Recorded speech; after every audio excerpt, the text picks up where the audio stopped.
Hello, this is Ken, your podcast preacher, and I want to welcome you back to Deep Waters. This podcast is brought to you by Applied Strengths Ministry, where we believe working together on our strengths is the effect of working out the will and calling of God in our lives. The title of this message is War, Dumb and Wisdom. This is a multi-episode series in which this is episode 1 of 2. So who wins in your decisions? The dumb you, who often acts independently in a spirit of pride and inflated self-confidence? Or the wise you, that seeks to communicate and involve others who are added wisdom in your decision-making endeavors? Did you know that the dumb you is at war with the wise you? Did you know that the lack of understanding knowledge part of you, and we can all, at some point in time, fall into that box, is at war with the current level of understanding of the knowledge that you have knowledgeable you? Yes, the twin sisters named Stupid and Dumb are at war with you, attacking your communication center. What? Don't we have wars in the natural that tell us that communication, or the lack thereof, wins or loses wars? Listening, hearing, and seeing, when in action, are the greatest weapons we have for fighting this war. So now you know that one of the greatest battles you will face is making wise decisions over dumb ones. And the results you got will tattle and tell you who was zooming who. Look, Ephesians 2:1-3. And you he made alive, who were dead in trespasses and sins, in which you once walked according to the course of this world, according to the prince of the power of the air, the spirit who now works in the sons of disobedience, among whom we all once conducted ourselves in the lusts of our flesh, fulfilling the desires of the flesh and of the mind, and were by nature children of wrath, just as the others. Now I already did a message titled Fearsdom, when fear gets confused as wisdom, in which I discuss at length wisdom, knowledge, understanding, and instruction. But so in this case, it's not a repeat of that message. Nope. I got this Easter morning 2022 and thought I might pull back the veil of war so that you understand which position you are taking in the battle when you operate from the flesh. Look again. Isaiah 55:8. For my thoughts are not your thoughts, nor are your ways my ways, says the Lord. Seems easy enough, although we should have and speak the mind of Christ after we have been authentically born again.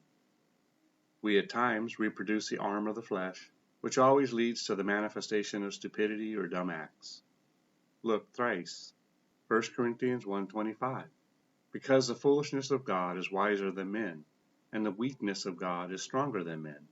This is why I say that if you are authentically born again, then you should, as much depends on you, make wise and prudent decisions, and win the battle against stupidity. Look forth, Steve. Proverbs 12:1. Whoever loves instruction loves knowledge, but he who hates correction is stupid. I always thought that was funny to read that word stupid in the Bible, but it's in there. You see, stupidity follows a person who has it all figured out and feels the need to include no one in the affairs of his or her decisions. Think about how many arguments you have had with other people, not with yourself, whereby eventually you came to the conclusion that you were wrong, but continued to defend your position anyways. Is that classified as smart or dumb? Let's see what or how Paul describes this war in your members. Romans 7:23. But I see another law in my members, warring against the law of my mind, and bringing me into captivity to the law of sin which is in my members. Wait, but so I am fighting against myself? Yes, now that you are born again, your old man is fighting against your new man. Now you know where the kid bickering line, stop hitting me, stop hitting me, stop hitting me, came from. Romans 6:6.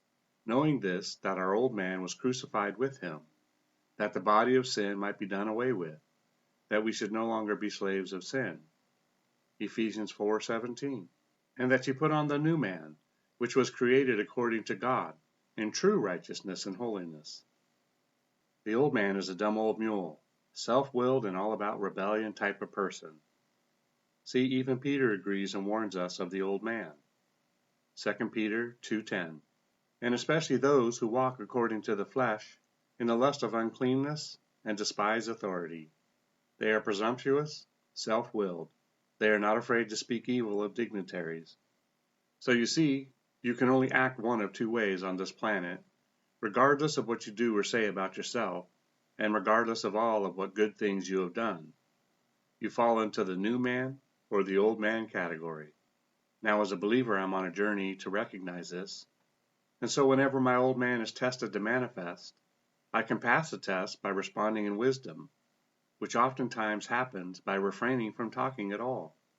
A silent response is sometimes the most difficult one to give, and when we don't, it can also be the most damaging and require years of repair. So now let's see the reality of a dumb tongue through the mouth of James. James 1, 2, 9:20, 26:27, 3, 1:18. My brethren, count it all joy when you fall into various trials, knowing that the testing of your faith reproduces patience.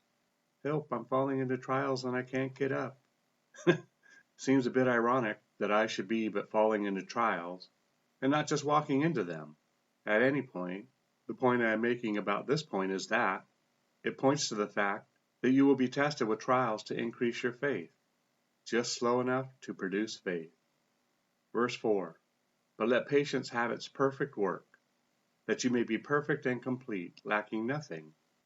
I did a message which in part discusses being perfect, sinless, righteous, blameless, holy, etc. As if we needed more of what seems to be impossible descriptors, right? At any rate, this should be enough for you to want to be patient. If you lack this trait, then you probably didn't make it this far into the message, so you may not know anyways. But so if you have made it this far, then you have done a good thing, as this one point is enough to combat against stupidity and dumbness. Verse 5, if any of you lacks wisdom, let him ask of God, who gives to all liberally and without reproach, and it will be given to him. But let him ask in faith, with no doubting, for he who doubts is like a wave of the sea, driven and tossed by the wind. For let not that man suppose that he will receive anything from the Lord. He is a double-minded man, unstable in all his ways. Okay, so God, this is coming off a little sharp. Can we gently ease into what you are trying to teach us here? I should talk, right? Now I don't know where James got this analogy other than maybe the Sea of Galilee, but I think about what he may have been watching as he was in the boat with Jesus. Sitting there while Jesus was sleeping on his MyPillow, watching a wave of the sea driven and tossed by the wind. Perhaps he asked, what good does a wave that has no purposeful direction good for? It helps not to get the boat to its intended destination. It just goes wherever the wind decides it should go. Surface confusion. I think about the movie The Perfect Storm, and it still takes my breath away that the ocean can be so unstable, such as to create such enormous waves in what seems like just 1 minute, and in another be like glass. So how does this translate into our lives? What does a life of instability look like? If you're not sure, then you should probably wake Jesus and ask him. If he's not available, then ask a good buddy who knows you and is paying attention to your life. By the way, Jesus is always available. Now, your good buddy system should include authentically born-again believers so that they don't make things worse. And yes, smart friends not connected to God can make things a lot worse. Remember, there are many who are trying to get into heaven but will not be able. Luke 13:24. Why? Because they are doing their version of Christianity, absent of the will and instruction from God. Matthew 7:21-24. It is these that should be called wave starters, and they do so to feed the winds of confusion that will ensure your situation doesn't get any better, but begins to look like their own, kind of out of control. Misery loves company, right?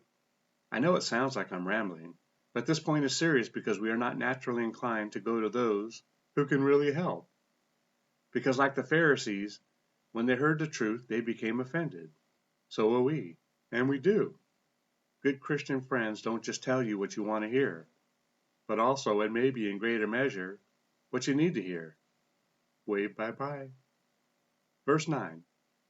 Let the lowly brother glory in his exaltation, but the rich in his humiliation, because as a flower of the field he will pass away. For no sooner has the sun risen with the burning heat than it withers the grass. Its flower falls, and its beautiful appearance perishes. So the rich man will also fade away in his pursuits. Now this is telling, as we rich Christians can get sideways with the pursuit of money as well. You see, money oftentimes acts like a very needy friend or baby, always requiring your attention. It is so difficult to manage a life of great resources and grow effectively in God. But, and I say but, if you are called to it, God will equip you to handle it. Just don't chase it down when it sprouts wings and flies away. Proverbs 23:4-5. Do not overwork to be rich. Because of your own understanding, cease. Will you set your eyes on that which is not? For riches certainly make themselves wings. They fly away like an eagle towards heaven. Well, that's it for today. Remember, it's not what you find wrong or disagree with regarding these messages, but what you can take away from it. Together we can do more to impact the kingdom than if we work alone. Let's flip the script and kill, steal, and destroy the works of the enemy, and create space for the light of lights to shine through into people's lives. Plant a seed and click on the like and subscribe button. Let's build this ministry together. Thanks, and see you next time in Deep Waters.